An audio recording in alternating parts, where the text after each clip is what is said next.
Good afternoon, guys. Kapaliwanag ko to mga level kay Selby at points niya daily. Ito guys, punta tayo sa ating benefits sa points. Tapos punta ito sa Selby level. Tapos level 1, max 100 per day. Level 2, max 300 per day.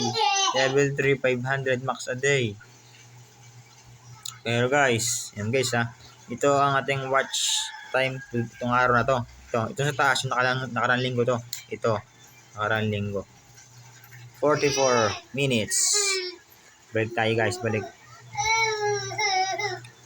Tapos guys, punta tayo sa home to. Ang points ko 7,390. Pero guys, level 3 na ako pero 200 pa rin. Alam nyo kung bakit guys, meron tayong attendance na hindi natin nakompleto. Kaya guys, kung kayo ay nag-iisip kung bakit level 2 na kayo, 100 pa rin pero maximum 200 hanggang 300.